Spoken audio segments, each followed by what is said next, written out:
Good morning. I'm trying to do a broadcast without a headset. Huh?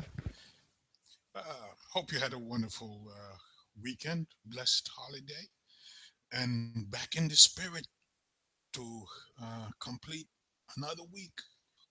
Oh, God has been good. He's been good to you. He's been good to me, and I am grateful.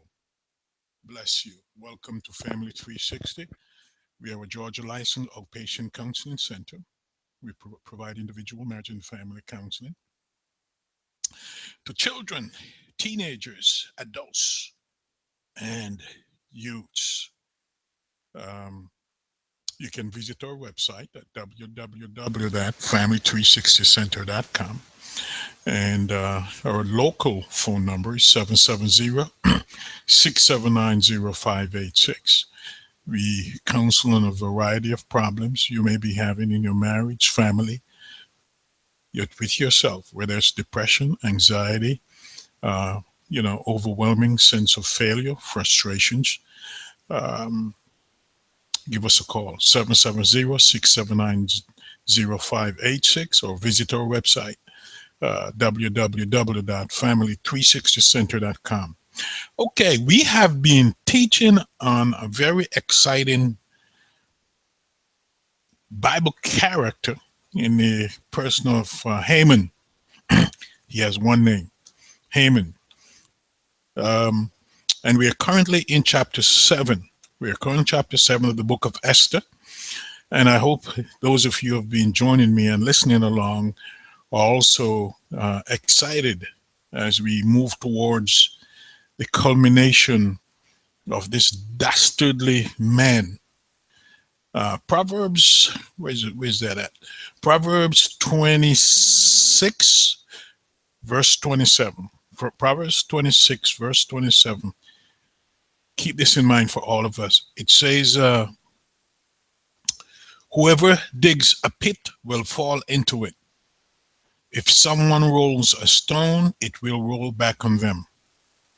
Wow.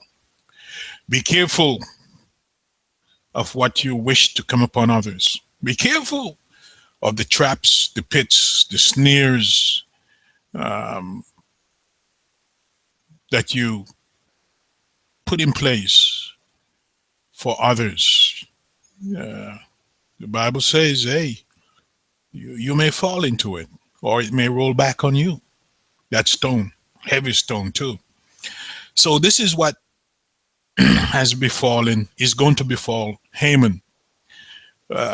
We see where Esther stepped out of her comfort zone and came into a place where she had to become very, very active if she was to live and the Jewish people were to live. Haman had cunningly devised a plot to destroy all the Jews, to fulfill from my point of view, to fulfill an ancient hatred that went back hundreds of years, because the Jews and the Amalekites were always at war with each other, because it started when the children of Israel were coming out of Egypt, and Moses and the Israelites asked the Amalekites permission to pass through their land towards Canaan, and the Amalekites would not allow them. Moses, they bargained, they tried to bargain with the Amalekites, and they refused. So based upon that act of unkindness, when Saul became king, God told Saul to go and destroy the Amalekites, and Saul didn't. So this back and forth act of hostility between Israel and the Amalekites went back hundreds of years. And now we see where, and of course later on, Saul went back and did destroy the Amalekites after refusing to do so initially. And now Haman is quite aware of that history. And so it's time for payback. He is now aware of his ability, having been named, promoted to the second position in the kingdom, he tricked the king. You ever deal with people like those? They have a evil, malicious intention, but they do not give you the full scope, the full picture of what their plans and goals are, and what their intentions are. That's Haman. Be careful of such individuals. Don't be afraid to ask questions. All right, don't be afraid to. Anybody come with you with an idea, a plan, wants your signature, your permission. Ask questions. So the king hangs Haman, chapter 7, verse 1. So the king and Haman came to banquet with Esther, the queen. Esther had prolonged, stretched out this second banquet over days. Esther had a plan that she stuck with. The king had been pressuring Esther to tell her what she wanted, and he had promised her that he would give her up to half her kingdom. Man, the influence you women have, the influence Esther had over this king, it's amazing. With all the other women in the world, he's promising to give his wife, Esther. And remember now, he's also the one who stretched out his golden scepter to allow Esther peacefully, safely to come into the throne room, or else Esther could have been dead. So this king had a special place in his heart for Esther. However, he did not know that Esther was Jewish. Esther never told the man. This is her husband. Never told the man. Up until the first meeting here, Esther said that she had not seen the king, met with the king, slept with the king, talked to the king for 30 days. That's a long time to be away from your spouse. You know, when the throne may be next door or down the street, you know, jump in a chariot and you go to the palace. So, verse 2, and the king again said unto Esther, this is the third time if I remember correctly, and the king said again unto Esther on the second day at the banquet of wine, what is thy petition, Queen Esther? And it shall be granted thee. And what is thy request? And it shall be performed even to half of the kingdom. I believe this is the third time this king is asking Queen Esther, what is all this about? What is all this elaborate planning, wine, food, partying? What is it all about? The king is curious. King Xerxes or Ahasuerus, he's curious because maybe this is the first time Esther is doing anything like this. Esther obviously is a great entertainer. And so Esther, during the second banquet, had invited the king and Haman to come before him. Then Esther the queen answered and said, if I have found favor in thy sight, O king, and if it please the king, let my life be given me at my petition and my people at my request. So finally she comes out with it. She said, for we are sold, I and my people, to be destroyed, to be slain, and to perish. But if we had been sold for bondmen and bondwomen, I had held my tongue, although the enemy could not countervail the king's damage. So finally, Esther is laying it out before the king. I'm just kind of rehearsing what we went over the last time so we can set the stage for chapter 8. Then the king,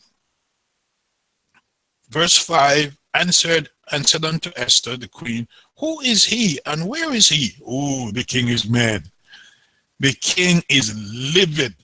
Who presumed? I am the king. I did not give any such order. I know nothing about, your life being threatened. I know nothing about the life of your people being threatened. Who is he? The king is, and the king answered and said unto Esther the queen, who is he? And where?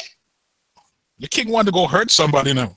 And where is he that durst presume in his heart to do so? And Esther said, the adversary and enemy is this weak. Haman is sitting right there. She said, the adversary and enemy is this wicked Haman sitting, and Esther is pointing all 10 fingers and toes and head, at Haman. Then Haman was afraid before the king, and rightfully so. Caught in your own trap. Caught in your own. He was going to annihilate and destroy all these people without the king's knowledge. He's trying to sneak this dastardly deed, destroy maybe hundreds of thousands of people without the king's expressed consent and permission. Oh, what a dastardly. And we got people we live with, we associate with, who are like Haman. They will pull all kind of dastardly deeds right under your nose, right before your face, and you didn't know until the end result. Verse 7, and the king arising from the banquet of wine in his wrath. He's not just angry now, he is wrathful. Went into the palace garden, and Haman stood up to make requests for his life. Oh yeah? So your life now is more important than that of the queen? Oh, he didn't know that the queen was a Jew? Would that have changed anything? Maybe in his plans for the palace, he would have written a clause that said, don't touch Queen Esther. But he didn't know Esther was a Jew. And so Haman, stood up to beg. Why is your life, Haman, more important? Again, as I said the other day, it reminds me of some death row prisoners. All of a sudden, their lives are more important than the lives of their victims. I was reading about a guy who killed 7 people. And he killed 7 people. He's in jail. And he begged for his life.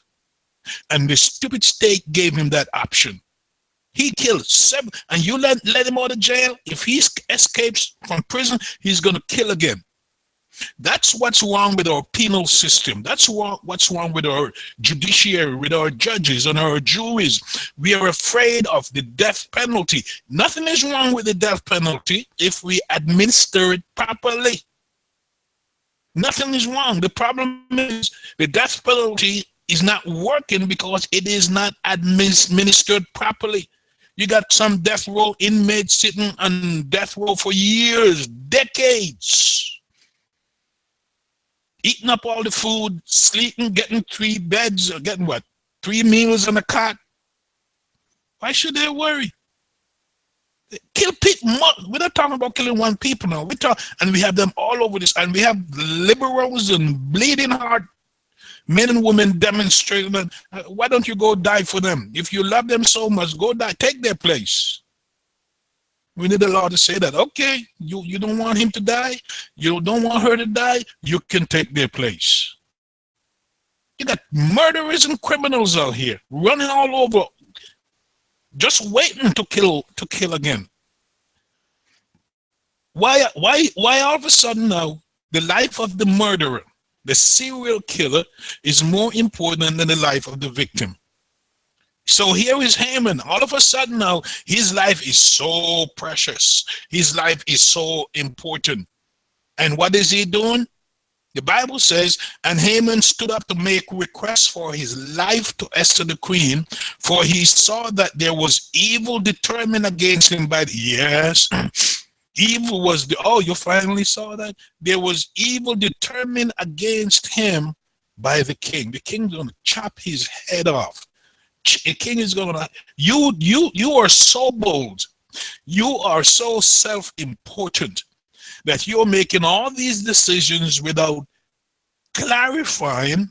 You took my seal and you signed my name to something I know nothing about. And you're going to kill my queen? My queen is on the list. And now you want, ooh. Verse 8, and the king returned out of the palace garden into the palace of the banquet of wine, and Haman was, and didn't I tell you the other day that he was about to poop in himself? He was so weak.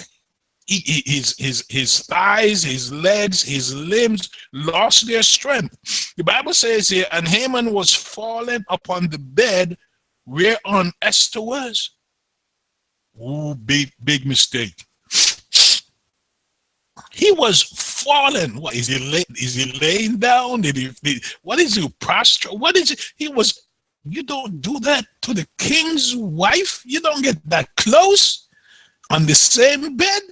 Remember I told you this man was ambitious. His mind is going nuts with him. He's begging for his life, and he got on the bed, to make a request. And Haman was falling upon the bed whereon Esther was. Oh, then the king got angry now. Remember, no, the king had not been with Esther in 30 days. And here is Haman. He already pissed the king off, getting close to his wife. Ooh, then said the king, will he? Oh, will they? No matter what was going on, the king jumped over any explanation and reason as to why Haman was on the bed. What did the king say? Then the king said, will he force the queen also before me in the house? Is he going to rape the queen with me being here in my palace in this? Oh, Lord have mercy. It goes from bad to worse for Haman. No, there's no mercy for him. Then the king said, will he force? Maybe the king misunderstood. Maybe the king was was so upset he didn't quite clearly read what Haman was doing. But the king was already wrath. Haman was in deep doo-doo. He was in deep trouble. He said, will he not force the queen before me? And as the word went out of the king's mouth, they covered Haman's head. The security.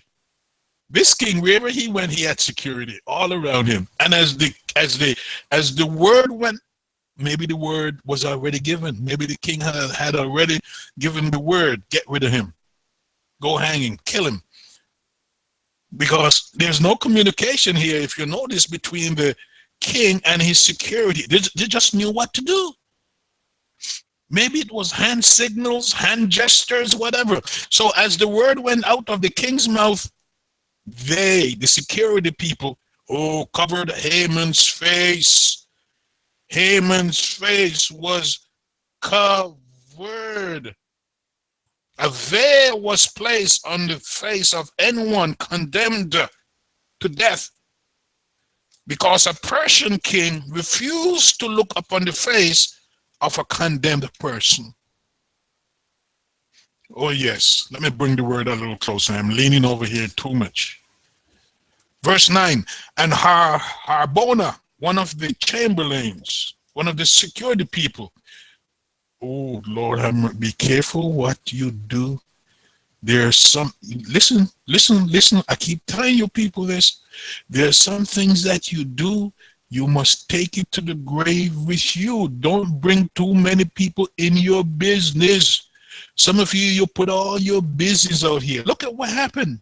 Next, verse 9, Esther 7, and Harbona, one of the chamberlains, said before the king, behold also the gallows, 50 cubits high, which Haman had made for Mordecai, who had spoken good for the king, standeth in the house of Haman. Then the king said, hang him thereon. Oh, hang him high, Clint Eastwood. Hang him there on. Harbona. What a gossip. What a tattletale. What a talebearer. What a susu man he is. There's some men, can I tell you something? There's some men who chat more than women. Do you know some of them? They talk more. You can't say private things around certain men. It's gone. There are some men, I shake my head when I'm around them. They talk so much. They never shut up. The Bible says, and Harbona, I don't know what his name means, one of the chamberlains, one of the security for the king, told this Harbona, this is the first time we hear about this fellow. At least his name is being used.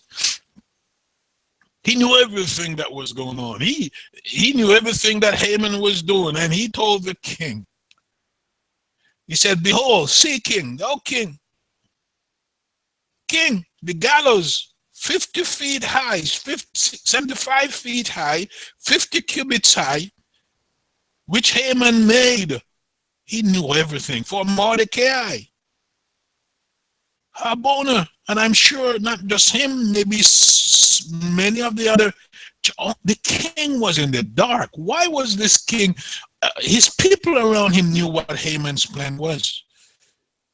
But the king was in the dark. And why did they keep it from the king? Were they trying to curry favor? Haman, knowing that he's the second in command. Huh? I know that Haman is in trouble. They turned on him. Be careful of the people you let in your business. Be careful. Some of you like to get on the telephone, on social media, and put all your business out there. Be careful the pit you dig for your enemy. Dig. The Bible says, dig another one for yourself. Dig another one for yourself. Proverbs 26:27 says that a person who digs a pit for others will fall into it himself. So what happened to Haman shows the often violent results of setting any kind of trap for others. Haman, the very trap, the very hole, the very snare he set for Mordecai and the Jews, now he's going to be the victim. Harbona, one of the king's security persons, knew everything that Mordecai, what's his name? Haman was up to. I'm sure also he knew everything that Mordecai was up to, because guess what? He's mentioned Mordecai by name. He said, see, O king, he knew about the gallows that Haman had made for Mordecai, standing 75 feet tall. And he told the king where it was. He didn't have to go look for it. He said, look here, king. Mordecai came to your defense. Harbona is reminding the king that it was Mordecai who saved him from an assassination attempt by two of these same chamberlains, security people. So Mordecai had some good reputation on the inside. So Harbona said, one said before the king, behold also the gallows 50 feet high, 50 cubits high, which Haman had made for Mordecai. So he knew Mordecai, who had spoken good for the king. The gallows stand in the backyard of Haman. Then the king said, hang him thereon. No mercy, no plea bargain. This king was angry after all that Haman had done to embarrass the king, to set this king up. It's one thing if the king didn't know, but the king didn't know. The king trusted Haman. The king gave Haman his seal, his ring, for Haman to use. He tricked the king. Verse 10, so they hanged Haman on the gallows, prepared for Mordecai. Then was the king's wrath pacified. The king was so angry that it took the hanging of Mordecai, of Haman, to satisfy him. The king had his own enemy in his own palace, his second in command. And personally, I believe it was only a matter of time before Haman attempted to get rid of the king, because Haman was very ambitious. He wanted to be king. Be careful of those that you have in your home, in your house. Be careful of those you bring in your house, in your home. Be careful of those that you sleep with, those you consider your friends. Don't be so blind like this king. I tell people, do not trust anybody 100%. I do not care who it is. It could be your pastor, the pope, the bishop, your husband, your wife, your kids, the teacher, who you do not trust. Nobody. Nobody. The only one I trust 100% is God Almighty. And even then, sometimes I question some of the things that he does or he allows to happen. Do not trust another human being. Leave some room for doubt. If it's 10%, 5%, 20%, 25%, 50%, leave some room for doubt. You know why? Because the Bible tells us that the heart is wicked. It is desperately wicked.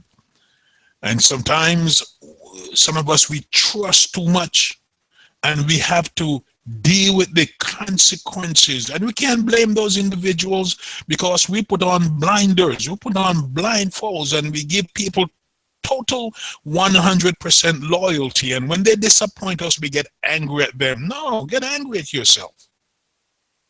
Do not trust anybody. I don't care who she is. I don't care who. Don't even trust yourself. Listen, I don't even trust myself 100%. You know why? Because I know me. I know moi. I know me. I know my history. There's some things that I've done. I ain't going to tell you, but there's some things that I've done that I know. Oh, don't go there again. Don't do that again. And every now and then, some of those old habits, some of those old behaviors, some of those old thoughts come back into the forefront. Man, you got to stamp them out. You got to step on their neck. I don't trust me 100%. Much more for me to trust you, my wife, my kids, my friends, anybody 100%. So Mordecai was caught in his own snare, in his own trap. People are watching you. When you think people are not watching you, they are. People get close to you. People get around you. They want to know what's going on with you, in your house, in your home, wherever you are. People look at you and they get jealous of you for no apparent reason. And sometimes you look at yourself, what do I have for them to be jealous? But some people just jealous because of who you are, because you breathe God's good air. They hate you. They're jealous of you. You don't have to wear the best clothes or drive the finest car or live in a nice home. Some people are just downright mean, ugly, mean. They hang Mordecai on the very gallows that they hanged Haman on the very gallows he had prepared for Mordecai. Only then was the king satisfied. There are some people who will not be satisfied until they see you begging. Do you know some people are happy when they see some homeless people? Do you know there are some people who are glad when they see other people fail? And if you give them the opportunity of a microphone, a television, a radio, social media, they will brag about it. They will laugh because they had been waiting for a while to see you hit rock bottom. Don't give them the opportunity. You hear me? If you got to fight to your last breath, if you got to spend every dime, if you got to go borrow, do everything in your power to succeed, because there are those who are sitting by. They have been wagging their tongues. They have been running their mouth. They have been carrying your name and your business, waiting for you to fall. You see, so they can brag and they can laugh and they can maybe go to the bar and have a drink, because finally they got you in a place where they want you. Keep certain people out of your business. Sometimes, no matter how bad things are, I don't have a lot of friends here in Georgia. Can I share that with you? I do not. Since I moved down here, even back in Pennsylvania, New York, I got a limited number of friends. Friends. I don't have a lot of friends. If I want to talk to somebody, I get on the phone and call friends back in Pennsylvania. I don't have a lot of friends down here in Georgia. Because there's one thing I realized down here in Georgia, you got to watch your back.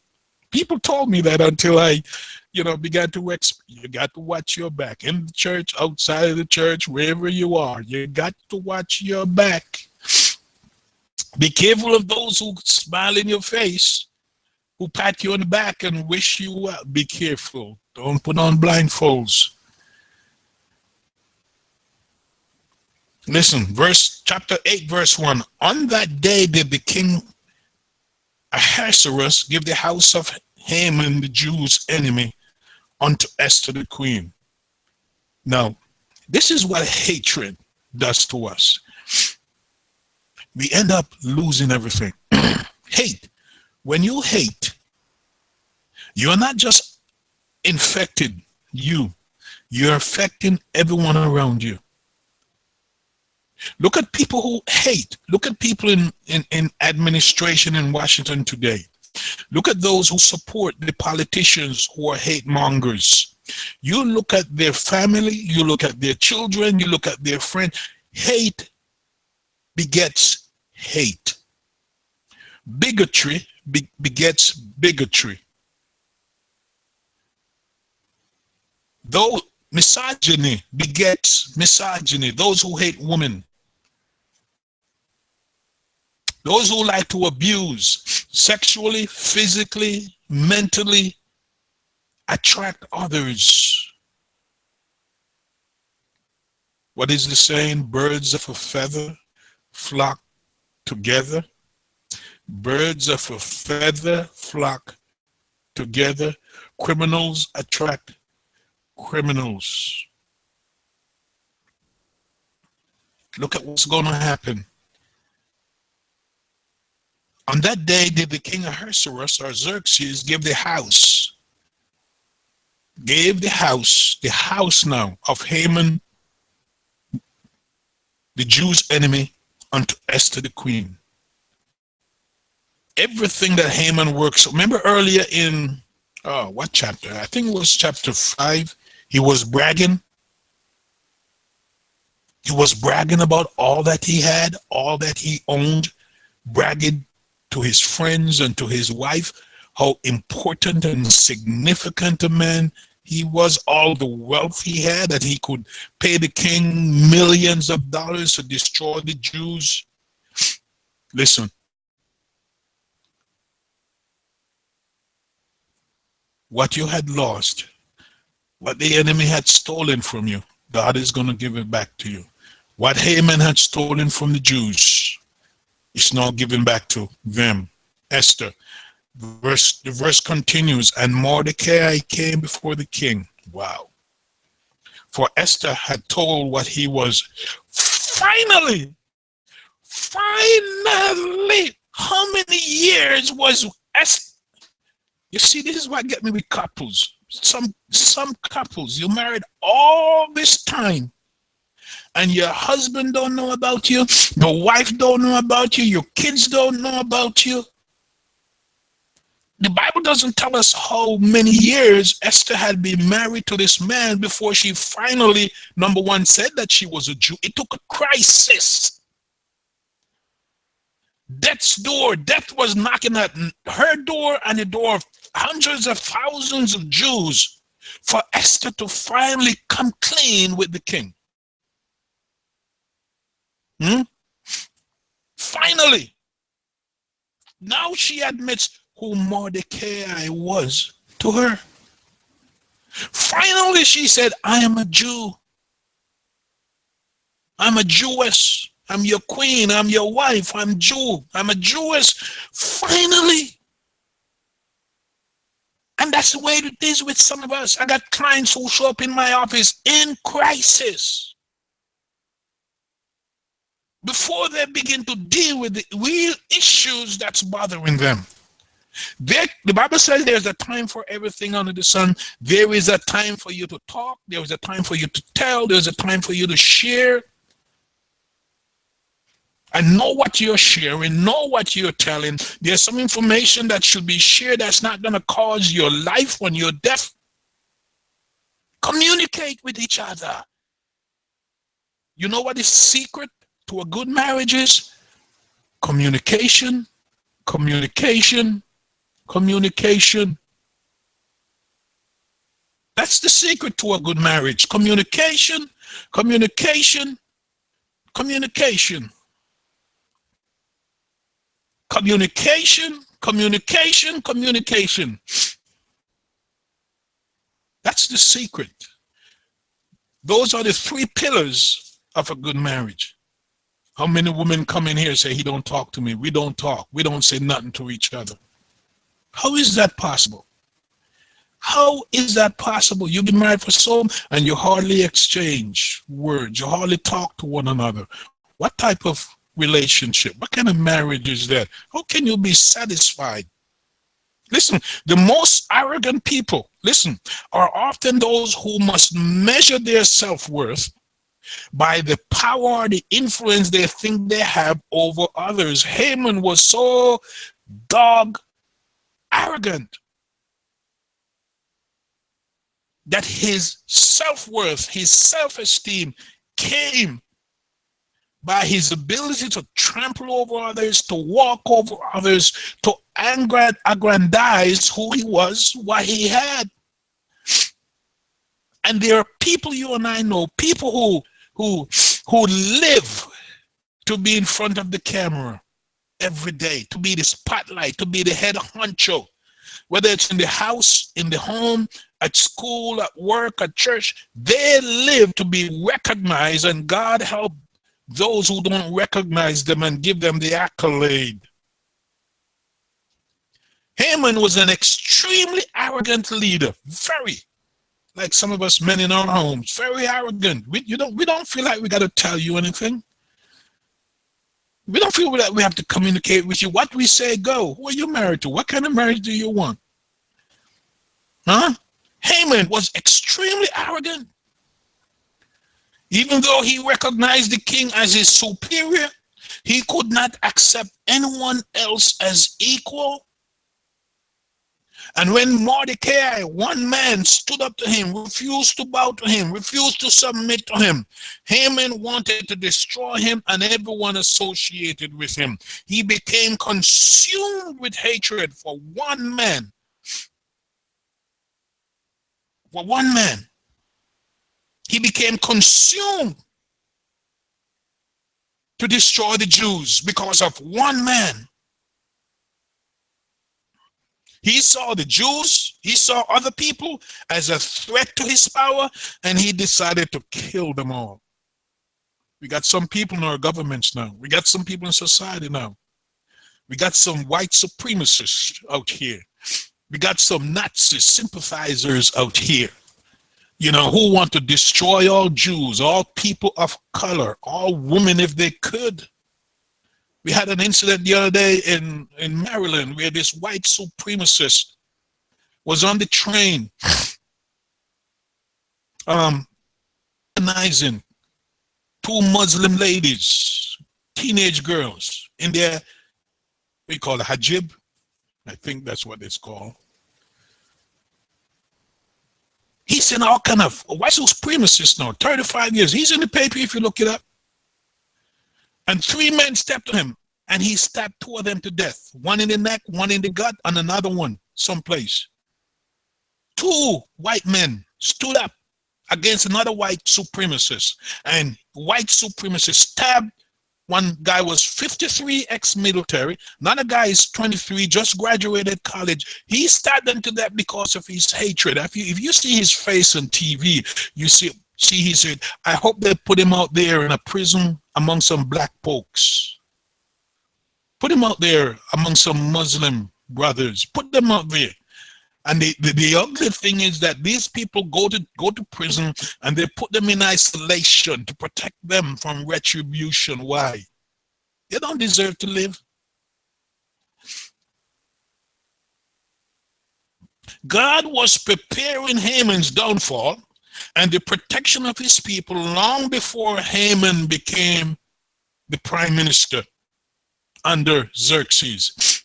God knew all of this. And you see God's hand in all of this behind the scenes. God knew the end from the beginning. He knew the outcome. Esther was frustrated. Mordecai was frustrated. All the Jews were stressed out beyond measure. But God knew the outcome. Listen. My question to you is this. How much of Haman is in me? How much of Haman is in you? How much of that hatred, how much of that anger that Haman demonstrated is in you? It's all around us. And if you don't see it, be careful, it's going to overtake you. It may cost you your life. We had in Manchester the other day, 22 young people got killed, young and old. Parents and children, they went to a concert for Ariana Grande. At the end of the concert, the bomber, 22-year-old, walked up and detonated, killed himself and killed 22 young people. There is hatred. It walks among us. Sometimes you can't even tell because it looks so well dressed up. It looks so mannerly. It looks so sophisticated. It looks so educated. It looks so calm and peaceful. 22 young people dead because of hatred. Hatred like Haman's. How much of Haman is in you and is in me?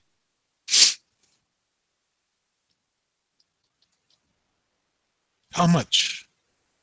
Hatred. What is it driving you to do? What atrocious crime will you end up doing because of that unresolved, unforgiving spirit, attitude of hate that's propelling you to kill others, innocent babies, children? You take a gun and you go on the street, you see somebody, you just walk up to them and rob them, shoot them, kill them. You stole a car, there's a child in the back of the car. You jump the car, you turn around. 2 teenagers did this the other day in Mississippi, and you killed the 8-year-old boy. 8 years old. These are teenage black African Americans committing these crimes out here. What is going to happen to us 10 years from now? You got kids birthing and raising, if they're raising them, kids. Single parent homes have overwhelmed us. Fathers take the sex and they disappear, leaving the kids for the poor, overwhelmed mother to raise by herself. And these kids grow up, they have no discipline, they have no empathy. Many of them don't know the value of a human life because they don't get in the Word, they don't read the Bible. They may go to church, but it's just a social thing. There are no absolutes now in the world. You go anywhere, everywhere, oh, do whatever you want. Everything is relative. How much of Haman is in you? When you look at yourself in the mirror, when you pass that mirror, stop for a moment and ask this question: how much of Haman is in me? How much hate do I hate? And what it is and who it is I hate so much that I would allow it to destroy me. And another question I have for you is this: do I desire to control others? There are some women today, they are being stifled to death. There are some men today, they are being stifled to death. There are some kids today are being stifled to death because others are controlling. They got their hands around their neck. Just because you're married to that woman, it doesn't mean you own her. Just because you're married to that man, it doesn't mean you own him. Doesn't mean you own those kids. Once they get to a certain age and begin to exercise some degree of independence, continue to teach them. Yeah, it's tough with kids today, but you still don't own them. God gave them to you for a time. You do not own that woman you live with. You do not own that man you live with. It's not just men who are controlling freaks, but many ladies are controlling nuts. You do not own that individual. And for some of us men, if we cannot control that woman, she wants to leave us, we're gonna kill her. We're gonna kill her. May even kill the kids in the process because of our control needs. The murder suicide rate today among African Americans, people of color, and white Caucasians is out of control.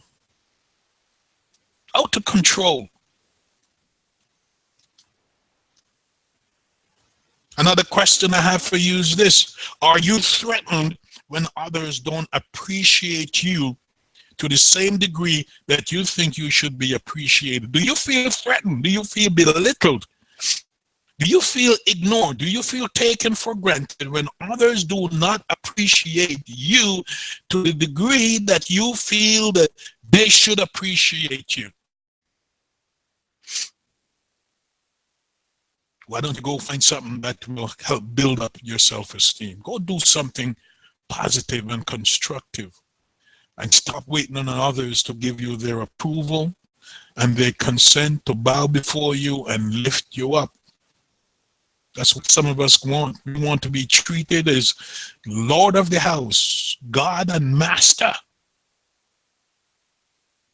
Here's another question. My last question is this: do you want revenge when your pride is assaulted? Do you want revenge when your pride is attacked?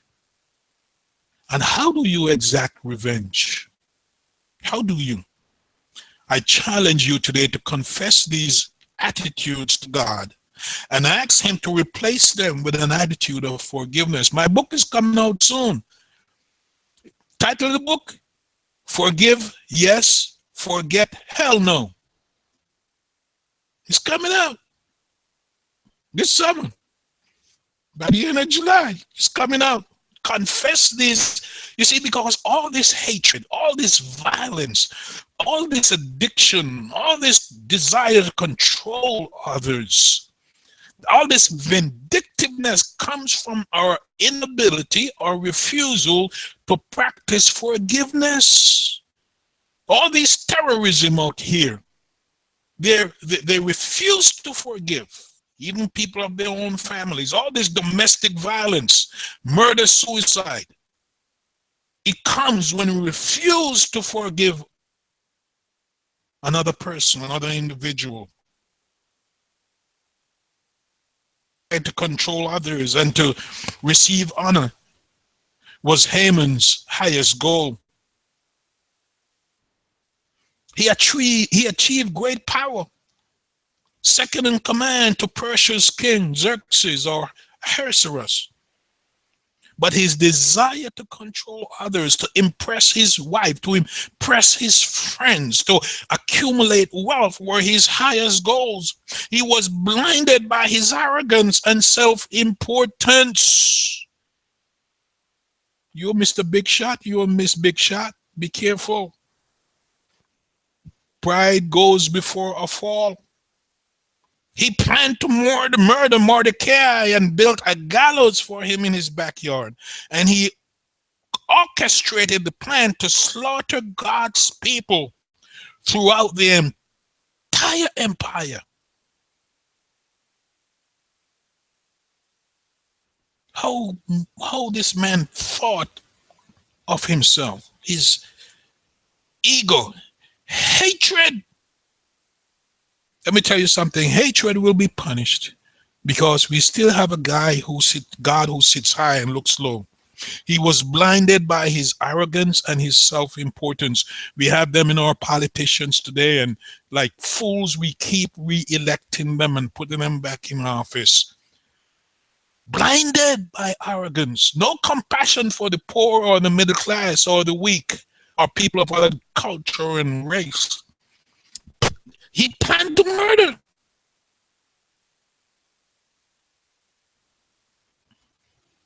God has an amazing record for making evil plans backfire on those who plan them. This God that I serve, my Yahweh, my Jehovah Jireh, my Jehovah Nissi, my Jehovah Sitkanu, he has an amazing plan of making evil plans backfire on those who plan them. Your pride, your self-importance, God is watching you. That insatiable thirst for power and prestige is going to destroy you. It's getting to many of our politicians today.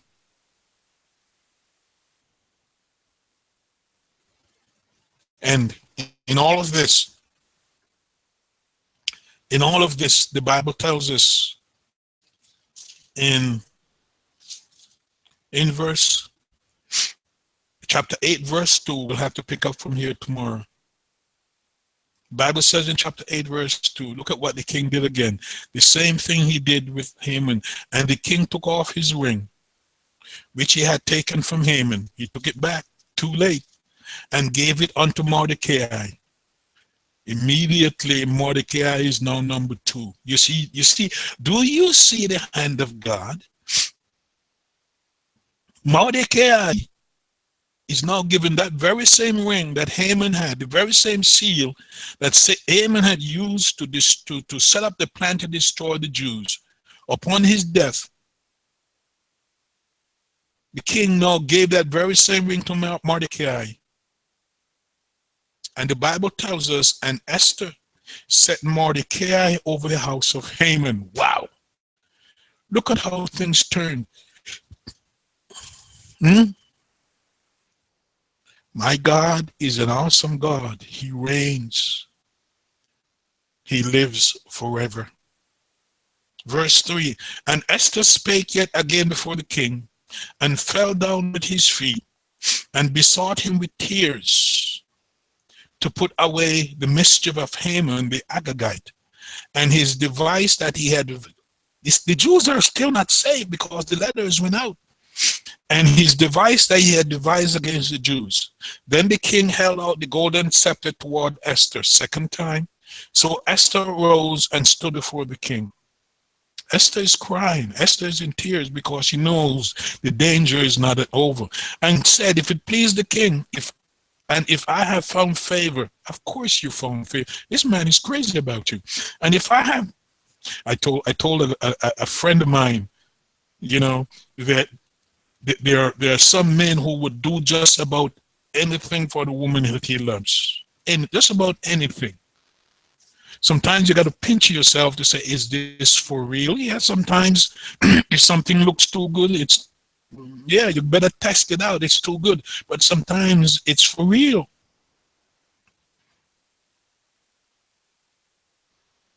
She said, and if I have found favor in his sight, and the thing seem right before the king, and I be pleasing in his, Esther is rubbing it in. She's using all her feminine charms or her intelligence. And if I be pleasing in his eyes, let it be written to reverse. You see how smart this woman is? She and Mordecai put their heads together. How can we undo what Haman done? This is the plan. Let it be written to reverse the letters devised by Haman, the son of Hammedatha the Agagite, which he wrote to destroy the Jews, which are all in the king's provinces. The letters are out there. For how can I endure to see the evil that shall come upon my people? Or how can I endure to see the destruction of my kindred? Then the king Ahasuerus said unto Esther the queen and to Mordecai the Jew, behold, two are better than one. No, Esther and Mordecai. Behold, I had given Esther the house of Haman, and him they have hanged upon the gallows, because he had laid his hand upon the Jews. Write ye also for the Jews. The king is also had his own plan.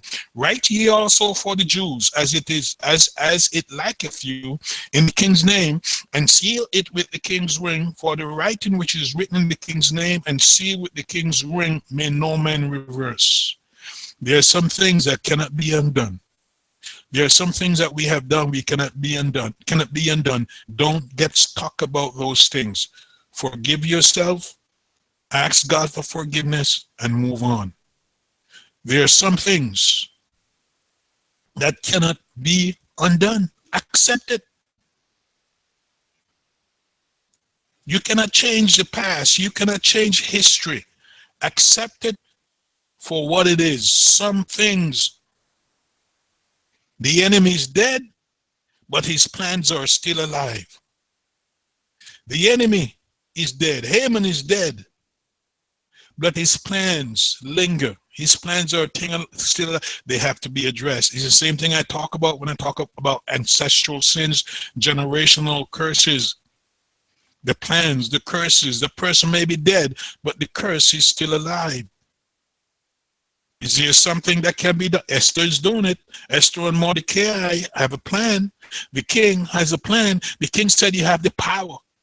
The king is giving Mordecai and Esther the power to reverse, to stop, to put the Jews on the offensive on that specific day. Listen, I don't care what your curse has been. I don't care what disease or sickness has come from your family. You go to a medical doctor, they will tell you what to do to prevent, to avoid certain things. It's the same thing in the spiritual realm. You got to come to a place when you accept Jesus Christ as your Lord and Savior to reverse, stop, escape some of the generational sins and curses. We got to pray for the sins of, we got to pick up, oh, I'm excited. We got to come back to this tomorrow. We got to come back tomorrow. We got to come back tomorrow. We got to come back and continue on these things because some things are not reversible. Prepare to defend yourself. Prepare to come out from under the burden and the curse. Prepare to get out from under the wave, the onslaught, those negative thoughts, that stinking thinking, as I like to call it, those nasty attitudes, that chronic criminal or poverty thinking or behavior, conduct behaviors. Get out from under them. And you can, with the help and the grace of God. You can. We can't do it by ourselves. And this is we'll see tomorrow, God willing, when we come back, we will begin from here. We'll look at this chapter and we'll see how Esther and Mordecai and the Jews began to extricate themselves from this curse, from this generational curse that went back hundreds of years. And it manifested itself, hatred and anger manifested itself in Haman. In Haman. If you're living with a Haman, be on your guard. Those who cannot forgive, those who cannot let go. So until tomorrow, God bless you. Be safe. All right? And I'll see you then. Bye-bye.